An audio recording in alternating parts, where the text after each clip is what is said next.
So we are discussing now the fourth section of our second part, which is Trials and Temptations, chapter 1, verses 12 to 18.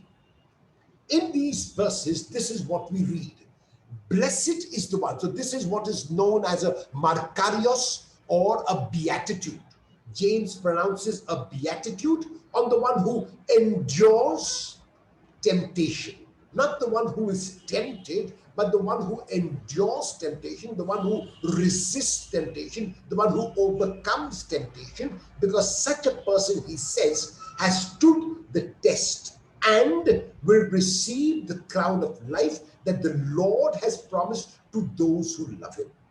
No one, when tempted, should say, I am being tempted by God.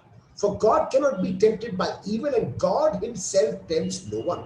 But one is tempted by one's own desire. In chapter 4, my brothers and sisters, James will talk about this in more detail. What we notice already, therefore, is this, that he is mentioning some words which he will take up later and develop into what we might call as treatises. So he speaks about this desire and about the challenges or the consequences of having an unbridled desire. But one is tempted by one's own desire, being lured and enticed by it. Then, when that desire has conceived, so he sees desire, he personifies desire, and because epithumia is female or is feminine, that's why James looks at desire as someone or something which can conceive, because it is a female word in the Greek text, as we shall see when we come to it. When it conceives, it gives birth to sin, and that sin, when it is fully grown, gives birth to death. The death here seems more to refer to a spiritual death than a physical death. Do not be deceived, my beloved, or my brothers and my sisters. Now, by using beloved instead of brothers and sisters, once again, the NRSV anglicized version is making a choice for an interpretation. Every generous act of giving, with every perfect gift, is given from above, by which he means God, and he specifies that. Now, notice the fact that James is using Father is an indication of how he sees God and of the possible connection that he may have had with the Jesus, who also used this largely in the Gospel of John, but also in the Synoptic Gospels. The Father of lights, with whom there is no variation, as it was in the beginning, is now, and ever shall be. Hebrews chapter 11, verse 8 speaks about Jesus Christ, the same yesterday, today, and forever. As a matter of fact, in that hymn which we sing sometimes at funerals, Abide with Me, there is the last two lines in the second verse which go, O thou who changest not, abide with me. So change and decay in all around I see. And then the hymn is asking, O thou who changest not, you do not change, abide in me. Now this brings me, brothers, to another important point, namely our awareness of our transitoriness, our awareness of our impermanence, our awareness of the fact that we are here for a fleeting moment. This is a gift which God can give us.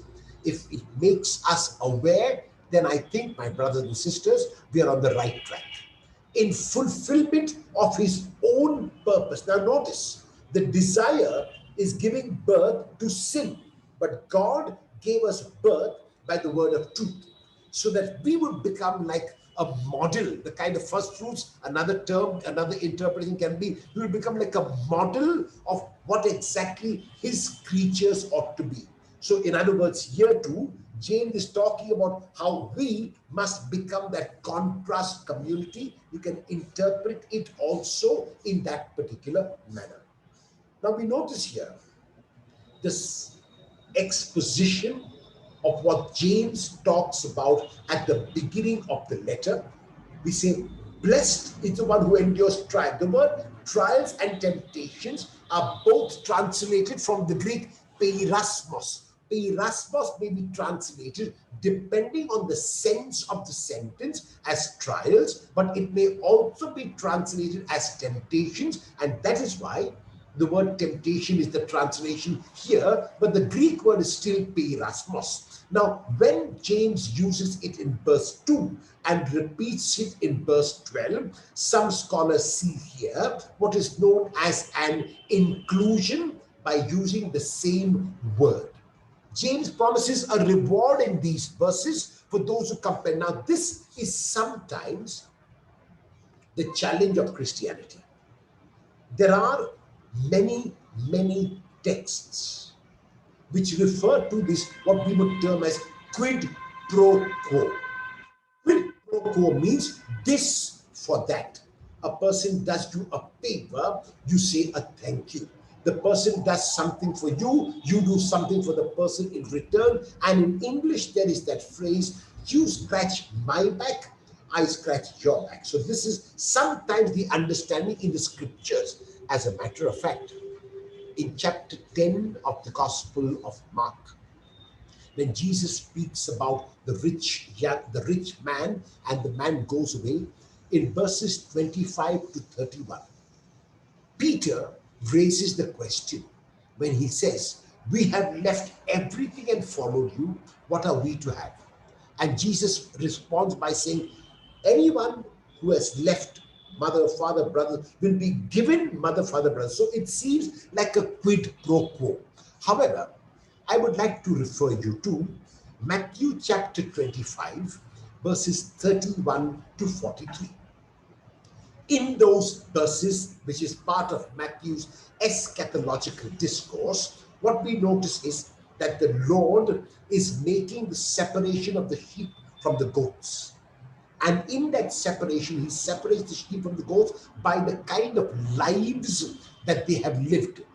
So, for example, if a person had been reaching out to the poor, I was hungry, you gave me to eat, and so on, the person will receive the reward. So, even there, it seems like a quid pro quo. However, when we read the response of the righteous, then we realize it does not seem to be so much quid pro quo as simply doing it because it had to be done.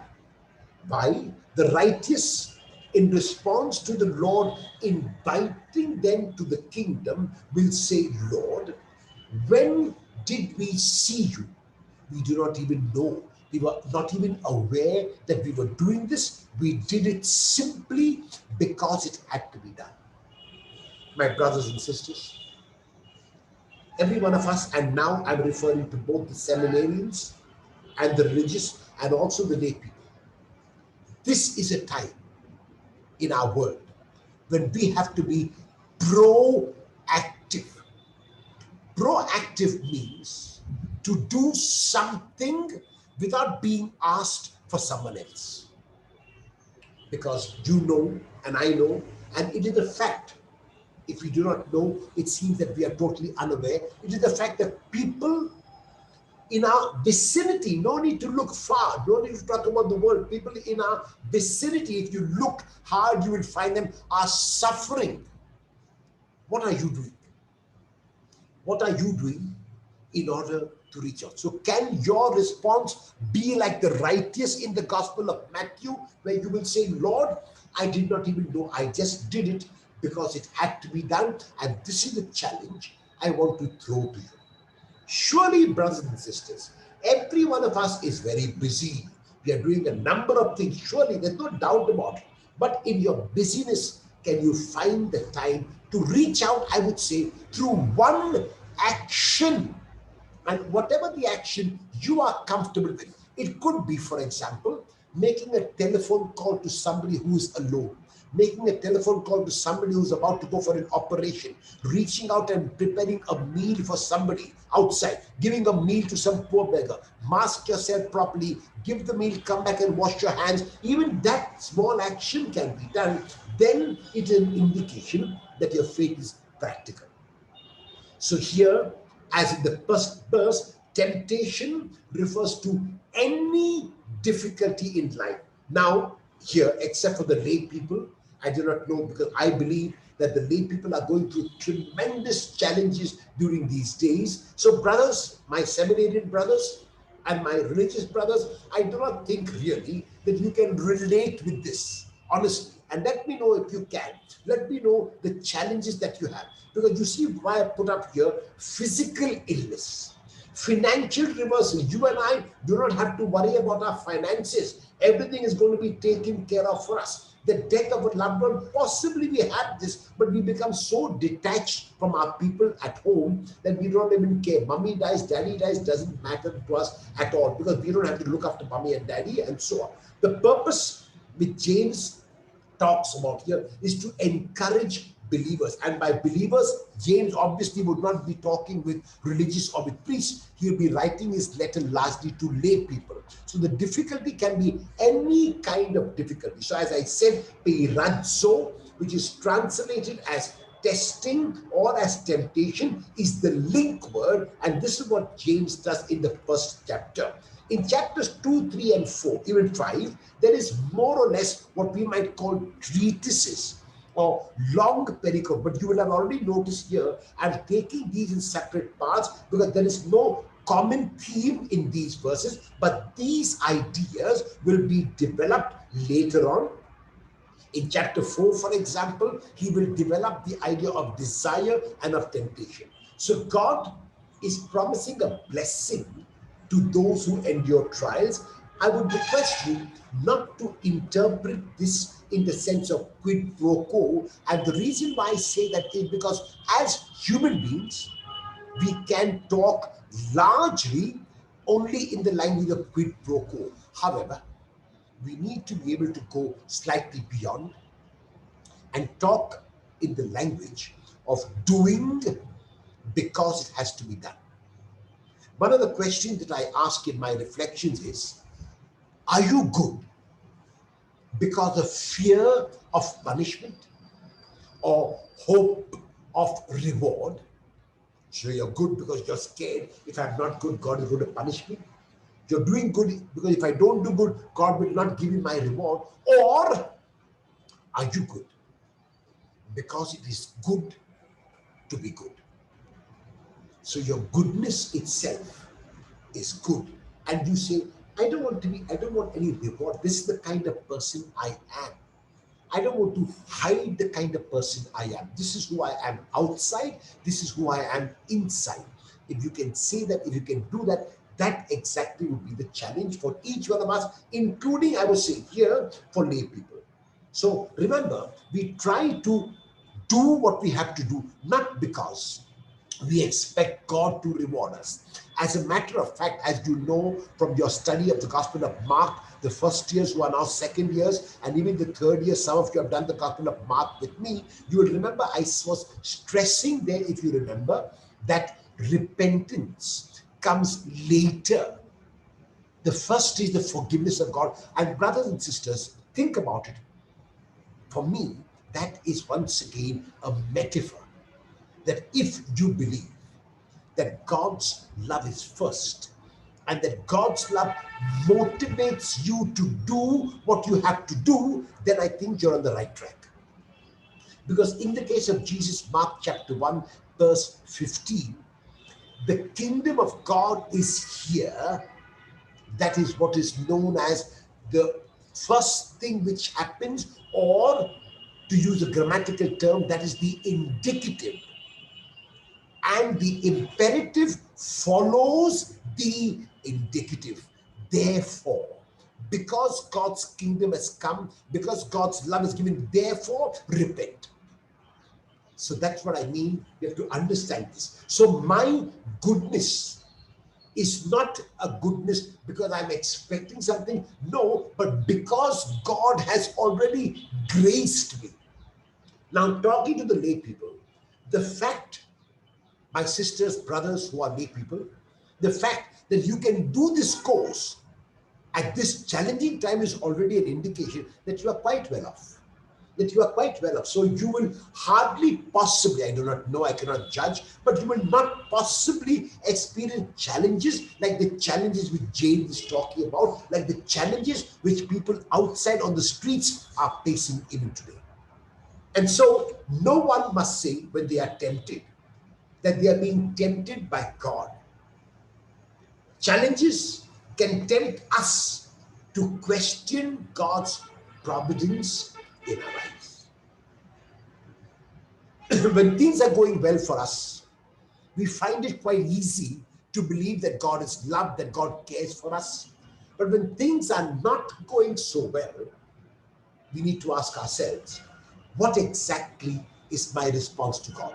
Can I believe like Jesus did even on the cross, even in Gethsemane? Can I believe that God continues to be father and mother and grandfather and whatever other term you use? So then, if God is not responsible, who is responsible? Not even the devil. Because sometimes, my brothers and sisters, we tend to put the onus on God as tempting me, like in the book of Job, for example, Satan tempting. That is also, once again, a metaphor. The whole book is a metaphor of how to look at the challenges we face in life. James is very, very specific. It is the desire, the epithumia in your heart. The epithumia, once again, is a feminine term, and that's why later on, James will talk about the epithumia giving birth to sin. So, who tempts you or what tempts you? It is your own desire. Buddhism has got a threefold understanding of the universe, where it says the world is full of sorrow. That's the first, in the syllogism, that is the first statement. The world is full of sorrow. The root of sorrow is desire. The uprooting of desire is the uprooting of sorrow. It's a logical syllogism. The world is full of sorrow. The root of sorrow is desire. The uprooting of desire is the uprooting of sorrow. And though that is Buddhism, it is not really the Christian way. As we shall see in chapter 4, verses 1 to 3, when James will bring up once again this desire and the consequences of this desire. Here, he only talks about the consequences of desire as giving birth to sin and sin leading to death. There in chapter 4, verses 1 to 3, he will explain what the meaning of sin is or the kind of sin, and he will also explain what death means. Here, the desire epithumia is illicit desire, something which a person wants because he or she is selfish. And then by using this term lured, he uses it as a bait. So desire is that bait. You have that in your heart, you want it, and then later on he will explain you will do anything to get what you want, including killing and murdering and telling lies and doing all sorts of things. So therefore, after sin, this desire gives birth to death. The fact that he wants to remind his readers is the reason why in verse 16 he once again mentions brothers and sisters, or as the NRSV anglicized version translates, is beloved, regarding them as his own. So they must not think that it is God or even Satan, because when you push the onus and the responsibility on either God or on Satan, then you are disowning responsibility. Sometimes this is what we think. In John chapter 9, verses 1 and 12, 1 to 2, Jesus is asked very specifically the question. And the question seems illogical. I'll tell you why. Because there is a blind man whom Jesus encounters. And Jesus asked the question, did this man sin or his parents? Or did his parents sin or he? The question is, how could the man sin before being born? So he's born blind. So the question is illogical. But however, Jesus in his response says, neither. Neither. Neither the man nor the soul. Very clear. If you want a clear text in which Jesus says that there is no connection between sin and the challenges we go through. And you notice when I talk about, let us say, obstacles, about hurdles, about difficulties, I prefer to use the word challenges than these words. But I've got no objection with somebody who wants to use the word difficulties or hurdles or other words. But I often use the word challenges when I'm talking about these things in our lives. So, in the case of Jesus, very clearly, there is no connection between a person's sin. As a matter of fact, there would be no connection in Jesus' response, because for Jesus, sin is always forgiveness. So it is forgiving. A person sins because a person has not experienced that forgiveness, not because the person has not been forgiven. Matthew chapter 8, verses 13 to 35. We read there the beautiful story of the two debtors. The one debtor who was forgiven by the king, it would be impossible. Impossible means even if he lived 1,000 lives, he would never be able to repay the king. That is how great the debt is. And look at yourself as that kind of debtor in front of God. And then there is somebody who owes you a certain amount and you cannot forgive. So the question is, why was the forgiveness taken back from that debtor? Because the person had not accepted it. Once again, we look at James. If you are dupsikos, if you are double-minded, then what is the point in God giving it to you? So James asks his readers not to be deceived, not to be led astray. Why? Because God gives only what is good. The translation, every generous act of giving with every perfect gift is from above, might be translated as I put down in verse 17, every giving is good. So every generous act of giving is a good thing that you do that. But every perfect gift comes from God. The term father of lights, the lights here refer to the sun, the moon, and the stars. As we read in the book of Genesis, on the first day, God said, let there be light. And on the fourth day, that light was revealed. What that light was, the sun, the moon, and the stars. So the Old Testament also mentioned that. So what James is saying is that every created thing must necessarily undergo change. In the Father of lights, in God, there is no change, because while change is for us the human condition, and because we are humans made of flesh and blood, there is this transitoriness, there is this impermanence, there is this change. In the case of God, the property of God, the intrinsic nature of God is not to change, because God is present and God is present eternally. And that's why when God gives a name, the name of God is I am who I am.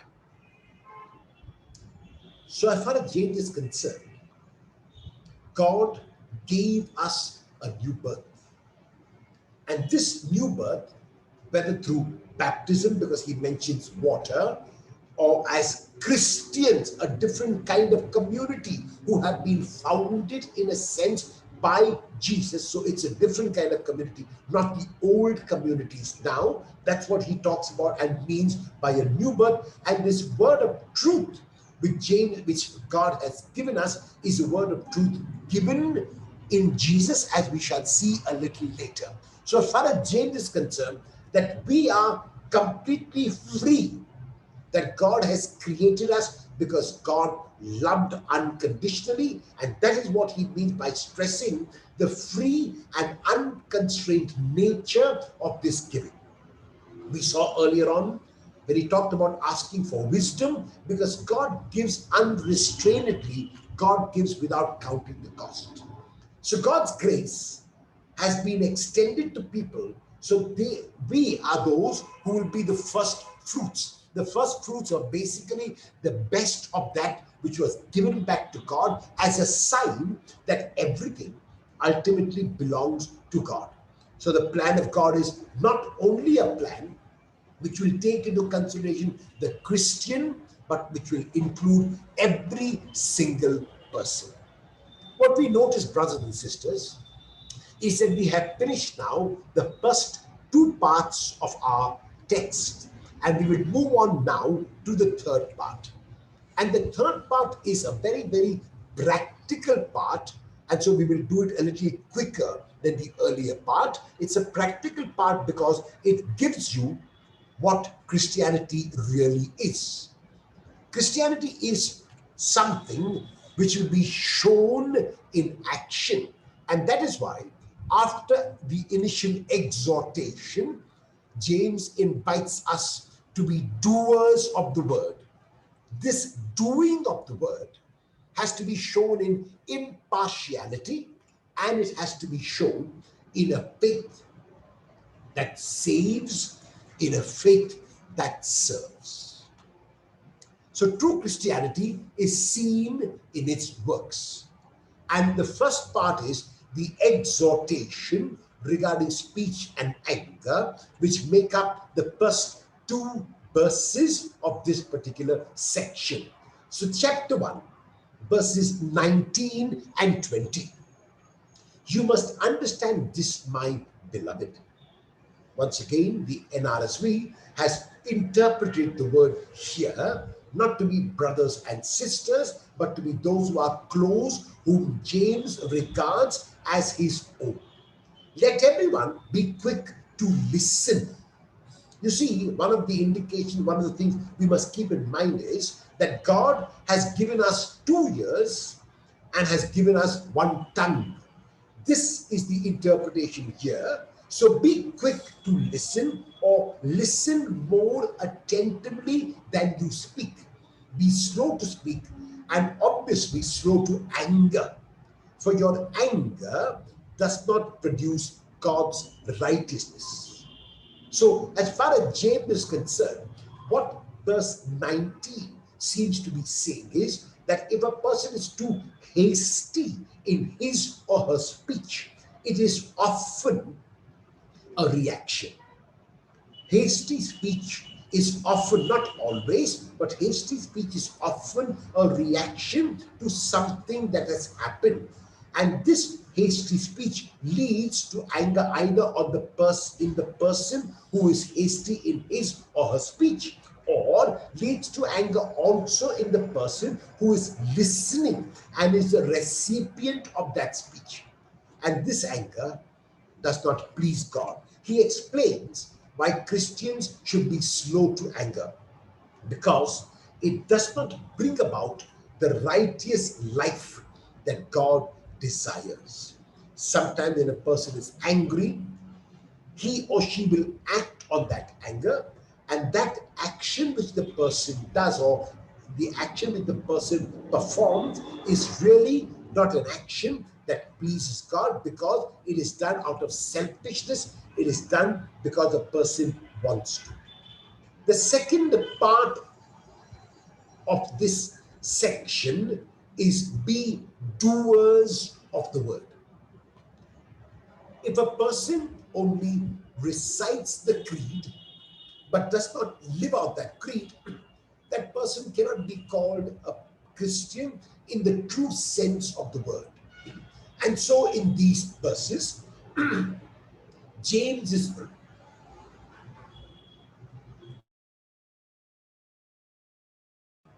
in these verses, James begins by asking his readers to rid themselves of all sordidness and rank growth of wickedness, and welcome with meekness the implanted word that has the power to save you. Be doers of the word and not merely hearers who deceive themselves. So if you are a hearer, he's already saying that you deceive yourself if you remain at the mere level of hearing and not doing. For if any are hearers of the word and not doers, they are like those who look at themselves in a mirror. For they look at themselves and on going away, immediately forget what they were like.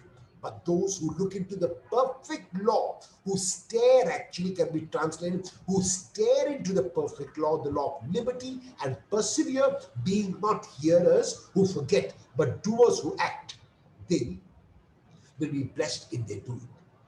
If anyone thinks that he or she is religious and does not bridle his or her tongue, but deceive their hearts, their religion is worthless.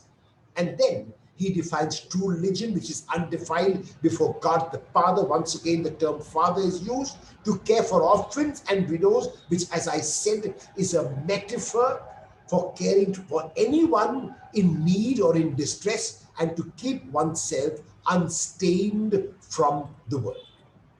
So in this part, where James invites his readers to be doers, he begins by asking to rid of the sordidness that is in one's heart. Ridding oneself, the Greek term is apotithemia, basically to take off. Apotithemai or apotithemi is to take off, as somebody is taking off the clothes when going into the river to be baptized. So this basically what Jesus does in the Gospel of John chapter 13 verses 1 to 12, when he washes the feet of his disciples. Mark will use the word there, John will use the verb there, apotithemai, that is, Jesus took off. He rid himself of his garments before he could go and wash the feet of the disciples.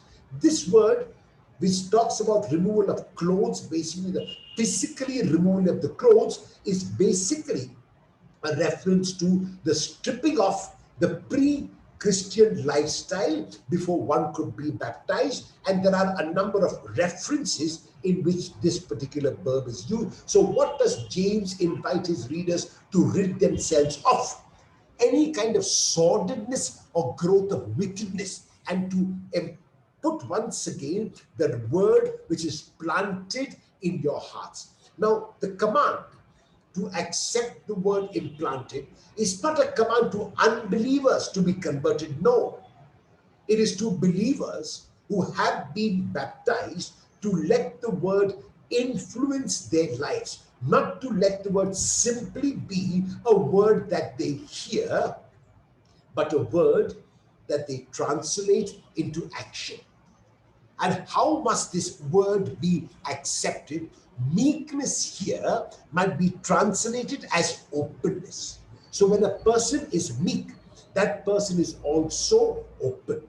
And this word has the power to save. Here the word suke is used. But as I said to you, my brothers and sisters, even when doing the Gospel of Mark, I said somehow I don't like the word suke if it is only interpreted in the sense of a particular part which goes to heaven.